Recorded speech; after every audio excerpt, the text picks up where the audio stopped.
Tata, যাও স্বাধীনতা দিবস পালন করে আসো। টাটা, যাও।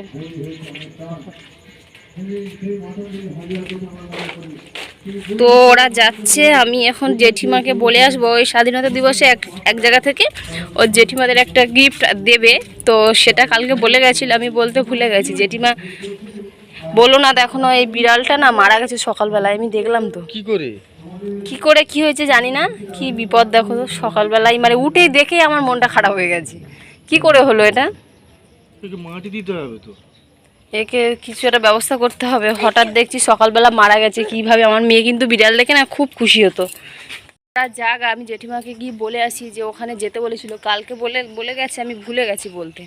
তো যে বাড়িটাতে কাজ করে সেই বাড়িটাতে এখন আমি যাচ্ছি, গিয়ে বলবো এই বাড়িটায়। চলো গিয়ে বলি। যাও, টাটা। তো বন্ধুরা, তোমরাও স্বাধীনতা দিবসটাকে খুব ভালো করে সেলিব্রেশন করো, খুব আনন্দ করো। আর আমার তো মনটা খুবই খারাপ সত্যি, এরকম দিনে এরকম ঘটনা ঘটছে। সব যেটি কারোর কাছ থেকে শুনেছে, শুনে চলেও গেছে। তো যাই হোক, ভালো হয়েছে। আমাকে বলতে বলেছিল, তো আরও আশেপাশে বলেছে যাদেরকে, তারা হয়তো বলে দিয়েছে। আমি তো বলতে ভুলেই গেছি, কালকে বিকালবেলা বলেছিল, বলে গেছিলো, তো আমি বলতে ভুলে গেছি। তো চলো ঘরে যাই। সকালের বাসি কাজকর্ম কিন্তু সব কিছুই কমপ্লিট। দেখো বিড়ালটা কেমন মরে পড়ে আছে। আমার মেয়ে কিন্তু এই বিড়ালটা দেখে না খুব খেলা করতো, আমাদের ঘরের সামনে গেলেই তাড়াতো। মানে ও বিড়াল দেখলেই খুশি হয়ে যেত। হঠাৎ করে কি হলো কে জানে, বিড়ালটা মরে গেল। সকালবেলা উঠে দেখছি উঠানে পড়ে আছে। সময়টাই খারাপ যাচ্ছে জানো তো। সকালবেলা উঠে দেখছি বিড়ালটা মরে পড়ে আছে, তারপর আমার চ্যানেলটা এরকম হয়ে গেল। মানে চ্যানেলটা কি বলবো, কতটা গ্রো হয়ে গেছিলো, সেই চ্যানেলটা একদম হঠাৎ করেই ডেবে গেছে। দেখে আমার মনটা, ভিডিও করার ইচ্ছে শক্তিই পুরো হারিয়ে ফেলেছি। একদম ভাল লাগছে না। সকাল থেকে তো ভিডিওই শুরু করিনি। তারপর আমার বর যখন ওই যাচ্ছিলো বললো ভিডিওটা শুরু করো, আমি বলছি আমার ভালো লাগছে না, আমি ভিডিও আর করবো না। তো বলছি এইটুকুতেই মানে এতটা ডিপ্রেশনে গেলে হবে না, ভিডিও করো, আবার উঠবে চ্যানেল। ভালো কাজ করো, কর্ম করো, অবশ্যই ফল পাবে। আমাকে বলে বলে আবার ভিডিওটা অন করালো, করিয়েও এখন চলে গেল। তো চলো, সকালের বাসি কাজকর্ম সবই কমপ্লিট, বিছানাটা তুলতে হবে। তো বিছানাটা তুলে ফেলি। আমি জানি না, সকালবেলা তুমি যখন গেছিলে তখন বিড়ালটা ভালো ছিল। হ্যাঁ, জেঠিমা হঠাৎ করে এসে বলছে বৌমা বিড়ালটা মারা গেল কি করে। আমি তো জানতাম জেঠিমা অন্তত জানে মারা গেছে, হয়তো দেখে গেছে।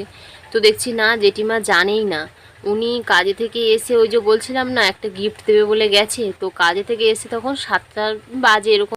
উনি তো আর ঘড়ি দেখে অ্যাকুরেট টাইম বলতে পারেনি, মানে 7টার দিকে মোটামুটি এসেছিলো। আর আমি কিন্তু উঠেছি 7টা 10-এর দিকে। তো ও যদি 7টার সময় জেঠিমা যায় ধরে নিলাম, আর ওই 10 মিনিটের মধ্যেই মেরে ফেললো কুকুরটা, বলো কি ভাবো তো। কুকুরটা কামড়ে বিড়ালটাকে মেরে দিয়েছে। আগেও অনেকবার এরকম করতো কুকুরটা। ওই বিড়ালটা ভয়ে আমাদের ঘরের ভিতরে এসে ঘুমাতো জানো, কিছুদিন ঘুমিয়েছে, তারপরে এখন আর আবার আসতো না। তো কি বলবো, কিছু বলার নেই।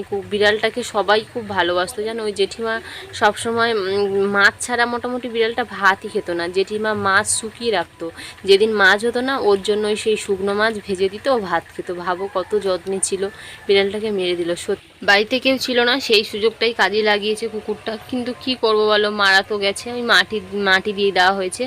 আর এখন দেখো জেঠিমা ছিপ ফেলছে, আমি চলে এসেছি জামা কাপড়গুলো কেচে নিতে। আমার মেয়ে যেহেতু ঘরে নেই, আমি তাড়াতাড়ি করে কাজগুলো গুছিয়ে নেওয়ার চেষ্টা করছি। আর কখন থেকে ছিপ ফেলছে বলো তো, একটাও এখনও মাছই উঠলো না। আমি ক্যামেরা করছিলাম, ভাবছিলাম কয়েকটা মাছ উঠবে। ছোট্ট ছোট মনোপিয়া, মানে তেলাপিয়ার বাচ্চা জানো, উঠতেই চায় না। ছোটো ছোটো সেই পুঁটি মাছের মতো সাইজের হয়ে গেছে, ছিপে অত সহজে উঠতে চায় না। তো দেখো কখন ওঠে। একটা উঠেছিল, আমি ভিডিও এডিট করতে, এই দেখো এই যে বলতে না বলতেই একটা উঠে গেছে। এই একটাই উঠেছিল আমি যতক্ষণে ছিলাম। তো চলো, আমার জামা কাপড় ধোয়া কিন্তু কমপ্লিট। জামা কাপড় ধুয়ে স্নান করে চলে এসেছি একেবারে। কেন বলো তো, একদম ভিজে গেছি। আর একটা দিদিভাই আমাকে কমেন্ট করেছিল ভিজে চুল ছেড়ে সিঁদুর পরতে নেই। তো আমি এখন চুলটাকে গুটিয়ে নিয়ে কিন্তু আজকে সিঁদুরটা পরছি। তো সিঁদুর পরে নিই চলো। সিঁদুর পরে নিয়েই কিন্তু চুলটা আবার ছেড়ে দিলাম। কেন বলো তো, চুলটা পুরো ভিজে, একদম জবজবে ভিজে।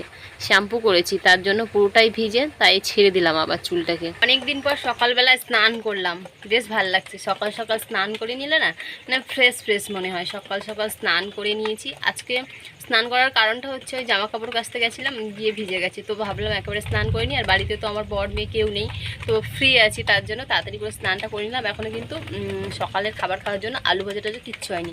তো চলো এখন সেই দিকে যেতে হবে। জামা কাপড়গুলোও মেলিনি, যেহেতু বৃষ্টি হচ্ছে তো কোথায় মেলবো, তার জন্য মেলা হয়নি। বৃষ্টিটা একটু কমুক, তারপর আগে চলো সকালে খাওয়া দাওয়ার জোগাড়টা করি রান্নাঘরে গিয়ে, তারপর জামা কাপড় মেলা হবে। ওরা আবার বলতে না বলতে কখন চলে আসবে তার নেই ঠিক। চলে এসছে। কেমন ঘুরলে সোনামা? কি কিনে নিয়ে এসছো দেখি, কি আছে তে? বাবা কত খাবার কিনে নিয়ে এসছে গো, এত খাবার কিনেছো? আসো, চলে আসো, আসো আসো। সোনামাটা ঘরে ছিল না, ঘরটা পুরো ফাঁকা ফাঁকা করছিল। কি খেয়েছো? কিছু খেয়েছে? বসো এখানে বসো। কি দিয়েছো? কি খাবার এনেছো দেখ? এই দেখো বল কিনে নিয়ে এসছে। আগে দুটো বড় বড় বল কিনে নিয়ে এসছে, বাবার সাথে গিয়েই কিনে এনেছে, ফের আবার একটা ছোট বল কিনে নিয়ে এসছে। আর দেখি চানাচুর, মিষ্টি চানাচুর না এমনি এমনি তো মনে হচ্ছে মিষ্টি চানাচুর না, এটা এটা হচ্ছে অন্য একটা, ভালো না মিষ্টি চানাচুরটা অতটা। আর এই দেখো অন্য একটা জেলি কিনেছিস, ও বাবা আমের জেলি আর ক্যাডবেরি, এইসব খাবার কিনে নিয়ে এসছে।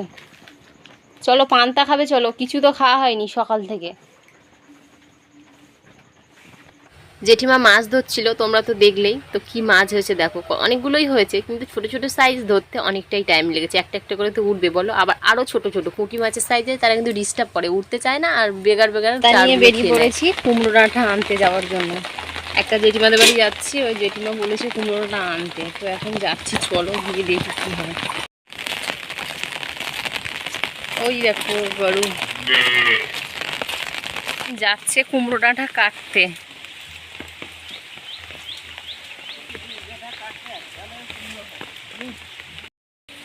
তো ওই ডাঁটা নিয়ে নিয়েছি, চলো এবার বাড়ি যাই। বৃষ্টির ফোঁটা কিন্তু বন্ধ হচ্ছে না, এক হাতে ছাতা আর এই যে এক হাতে ডাঁটা। ছাতাটা আমার কাঁধে যদিও বাঁধানো।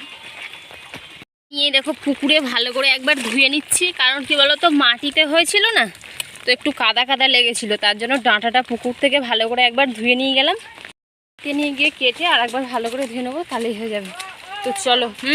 স্বাধীনতা দিবসের জন্য জেঠিমাদের গিফট দেবে বলেছিলাম, তো গিফটটা দেখো, এই যে একটা করে শাড়ি দিয়েছে, ছাপা শাড়ি, বয়স্কদের টাইপের। ডাবরটাই দেখো কাকে নিয়ে দাঁড়িয়ে পড়েছে, কি করে কলে যাবো সেটাই ভেবে পাচ্ছি না, এতটা পিট পিট পিট পিট করে বৃষ্টি হচ্ছে, বালতি ডাবর আর এক হাতে ছাতা কি করে নিয়ে আসবো ভেবে পাচ্ছি না। তাই গেটের সামনে আমি দাঁড়িয়েই পড়েছি, এখন চিন্তা ভাবনা করছি কি করব, ছাতাটা কিভাবে নেবো, ডাবরটা কিভাবে নেবো, আর বালতি নিয়ে জল আনতে হবে, যেহেতু ওরা স্নান করবে, ডাবর বালতি দুটোই নিয়ে যেতে হবে, তো কী করে আনবো সেটাই এখন টেনশানে পড়ে গেছি, দাঁড়িয়ে দাঁড়িয়ে এখন চিন্তা ভাবনা করছি। তো এখন ভাতটা বসিয়ে দিয়েছি, ওদিকে ফুটছে, তো ভাবলাম ততক্ষণ আমার জলটা আনা হয়ে যাবে, কিন্তু এই যা বৃষ্টি নেমেছে কী করে যাব সেটাই আমার মাথা খারাপ হয়ে যাচ্ছে, তাই চিন্তা ভাবনা করছি এখন দাঁড়িয়ে দাঁড়িয়ে কী করবো। ফোটা ফোটা বৃষ্টি হতেই রয়েছে, আর ওই জেঠিমা রান্না করছে, ধোঁয়া উঠছে দেখো, অন্ধকার হয়ে গেছে ধোঁয়ায়, আর বৃষ্টি যা হচ্ছে মানে ভিজে যাব গেলে আর কি।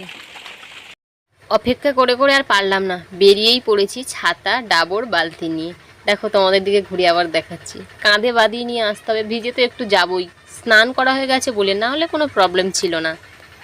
বন্ধুরা দুপুরের রান্নাবান্না কিন্তু সব কিছুই কমপ্লিট, তোমাদের সাথে তো রান্নাবান্না কিছু আর আজকে শেয়ার করিনি, এই দেখো আমি এখন রান্নাঘরেই বসে আছি। তো চলো কি রান্না করলাম তোমাদেরকে দেখাই, যেন এটা না দেখালে যেন সব কিছু অসম্পূর্ণ লাগে। তো চলো কি রান্না করলাম সেটাকে তোমাদেরকে দেখাই। আমার মেয়েকে খাইয়েছি তাই একটুখানি দেখতে পাচ্ছি কিরকম খোবলানো লাগছে ভাতটা। আর এখানে দেখো এই যে কুমড়ো ডাঁটা আলু মাছ দিয়ে ঝোল, আর এই উচ্ছে আলু ভাজা, আর এই যে কটা তেলাপিয়া মাছ ভাজা রেখেছি। তো এই চলো খাওয়া দাওয়া করবো এবার। আমার বর গেছে স্নান করতে, আর আমি রান্না টান্না করে মুখ হাত পা ধুয়ে ফ্রেশ হয়ে এলাম। ভাবলাম তোমাদেরকে দেখাই কি রান্না করলাম। রান্না বান্না তো করেছি, আজকে কিছুই শেয়ার করিনি, তাড়াতাড়ি করে স্নান করে নিয়েছিলাম সকালবেলা, তাড়াতাড়ি করে রান্না বান্নাটা কমপ্লিট করে নিয়েছি।